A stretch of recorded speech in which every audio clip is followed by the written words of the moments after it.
Hello, and welcome back to Dram's for Dummies. I am, of course, your numero uno dummy, Brett, and I appreciate you for being here. Today, we got the Barrell Bourbon New Year's 2025 edition, and if you know, Barrell Bourbon, I mean, when it comes to the blending, they've been kings for a long time. There are a ton of people out there doing it, but holy moly, I don't think anyone does it better than Barrell.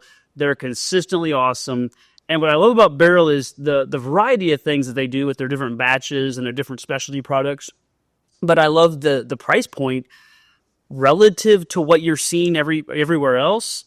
You know, you're seeing things that are 6, 7, 8 years old for $150, and you know, it's a single batch process or whatever, and then you get something like this, and you've got blending masters. In the case of all of their stuff, they have multiple, barrels from multiple distilleries from multiple states. I mean, that's kind of a common theme for them, and they keep it relatively, reasonable. This is an annual release. It's always highly regarded, and because it's highly regarded, because of what's in it, they can easily probably jack this to 150, 200, and people would be like, yeah, that makes sense. $89 or whatever it is, like right around $90, under $100 MSRP. And what's in it this year, I think they kind of use this release to really showcase their skills and to try to kind of make it as big of a deal as they can in the terms of blending and distilling. And this year they've got 8 different states represented. I'm not going to try to read them. I would need to put on my readers for that. But 8 different states. From all those states could be multiple distilleries. Then we have different batches, right, and different years and different proofs and different mash bills from all of those different variations. So I could have looked it up, but I'm a dummy and I didn't. What the total number of mash bills, what the total number of distilleries represented in the 2025 New Year's bottle is. But the age range, the youngest juice in the bottle is 5 years old, and the oldest juice in the bottle is 15. So we have a 5 to 15 year range of juice. All of it blends together. It comes to 121.6 proof. And I'm excited to try it with you guys. I will say, if you follow Barrell or you follow the best of lists, this one has been very highly regarded. They usually are. So when you're looking at some of these score sites that, this is a bottle that's coming in at 90, 91, 92, I think the lowest score I saw might have been an 88, whatever these scores mean. So without further ado, you are here because you want to see my thoughts, my dumb thoughts on the Barrell Bourbon New Year 2025 edition. So let's go right into the nose.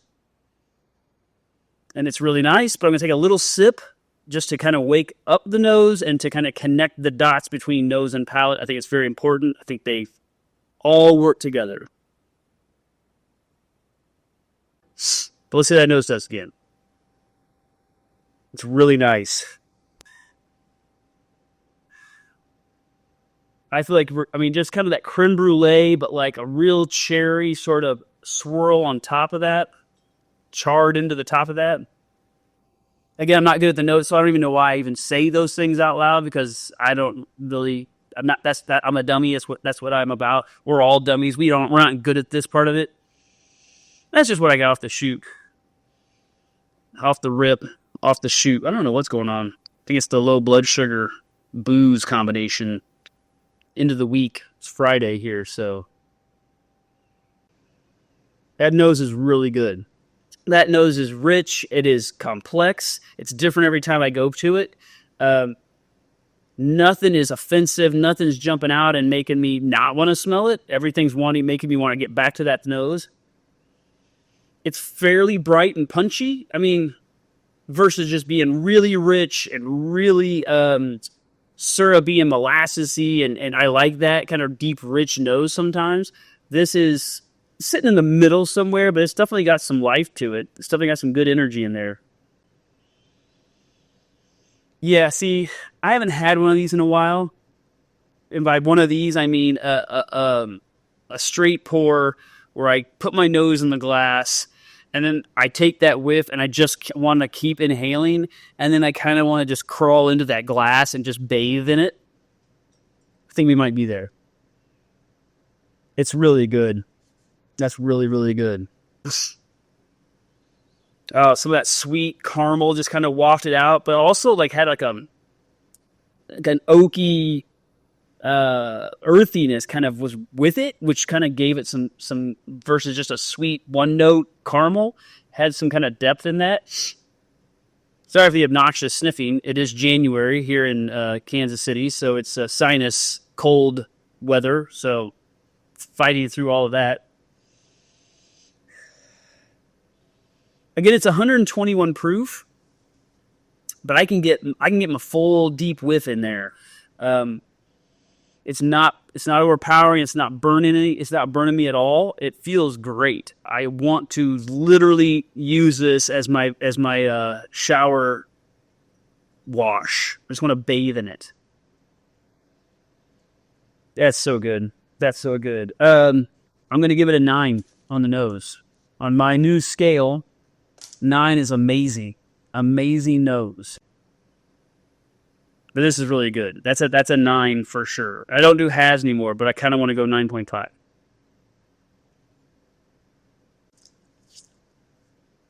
Okay, yeah. Really rich, really viscous, coats the whole mouth. Really nice in the mouth. Again, doesn't get in there and start popping off a lot of receptors, whether that be a burn, none of that, which is great at 121 proof, or even like tons of zigzag, exciting flavor rides. It's kind of sat in a pocket. It was a rich pocket. It had depth in that flavor, which was good, but it wasn't with all of the different, again, mash bills and things we got working here. That's again a testament to the blenders, right? They put all these disparate states and all these disparate distilleries and all these disparate mash bills together to make something that feels cohesive, like they distilled and barreled it themselves, right? That is a talent. Having said that, when you're drinking something with those many states on it, you're kind of thinking you're going to get something really, really different. I think you're going to get a whole new creation based on this, right? And I would say that first taste in the palate did not strike me as anything crazy unique, but really, really gosh darn good. So I guess that's kind of what are you going for, and I guess what's Barrell going for, and what are you going for when you're buying a bottle of it? Are you wanting? Is your definition of success that they took all this different stuff and smooshed it together into a nice smooth concoction, or are you looking for them to give you something that tastes like something you've never had before? I think I'm kind of I'd like it to taste like something I haven't had before, but it's still really good and works really well. So let me see what second taste does. But right now I'm feeling like it's real solid and really awesome and definitely probably worth buying, but not if you're looking for something unique and new and different tasting. But we'll see. I like how I give like my summary in the middle. Anyway, that's because I'm a dummy. I don't know what I'm doing.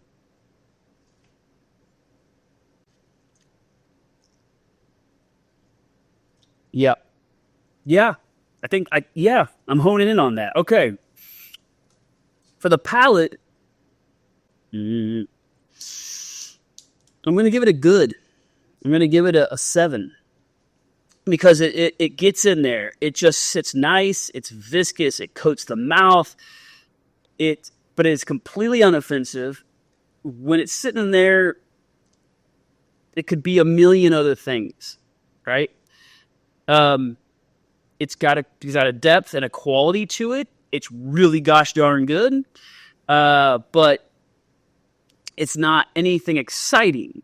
It's not anything, I wouldn't say, super unique. I think the finish is a little bit different story. I'm going to have a little bit. I've got enough for 2 more drinks, I think. So I'm going to see if the finish is maybe where it's at. Well, the nose, obviously. All right, going back for finish. That finish is phenomenal. And if you've seen me before, and if you watched last, I keep saying it, so I keep acting like I'm reintroducing myself or I'm telling you things. But finish is usually my last thing that I'm interested in, or the thing that I'm not good at it. I don't understand it very well. I don't know how to judge it sometimes. I don't think it's my last priority. I think it goes nose first, then palate, and then finish. But when you then get a good finish that does what this one's doing and is so nuanced and so varied and zigs and zags, it's a ride. If you've watched me before, you know that I'll do like this is the roller coaster, right? Think about this roller coaster. You sit there, you buckle in, whoosh, rocket coaster, which I've never been on, by the way, but I'm excited to ever get on one. And then it up like the almost 90-degree hill. And you're just like, oh, everything's excited, everything's crawling up inside of you, everything's whatever. And then you get to that top, and it sort of does that level wall, that hesitation, where it hangs you over the top, and usually it just drops you straight down, and it's like it's on. Do this drink, with the nose. And then at the top, it like just levels off. And then it just kind of starts, there's like a treetop. It's fun and it's moving. I mean, maybe it's not gliding. It's moving, but it's easy turns, and we're just staying up here, and we're just having fun. And we're looking around, and we're looking at the rest of the park that we're in. We're like, this is fun, and we're like it's really fun. So we're really high, so it's elevated. It's good. It's a good ride. We're having a good ride, but it's not doing crazy. It's not It's just sort of we're just up here. But then it's like, we gotta go back to the station. And now we're having fun. Now we're really. So we started with a ride with an exciting start, and then we sort of just had a nice traditional kind of stroll ride in a palate, and then we really have an amazing finish. The finish is where the story of this bottle comes out. But that's an amazing finish. So that is a 9. This bottle is going to be top shelfer. For final score, we've got 25 divided by 3. We have 8.3. We round that down to an 8, which makes it a really good bottle. But I'm gonna stick on 8. I'm gonna stick on really good. I'm gonna stick on because because if the palate is just fine, if the palate is just good, if the palate is just solid, then it can't be an amazing. It shouldn't be an amazing bottle. So I really do think that if there's a shortcoming to the Barrell Bourbon 2025 New Year, it's the palate, and that's not a shortcoming because it's still real dang good. It's still good, but it's just solid. It's just easy. It's just nice. It's well blended, but it's not doing a whole lot.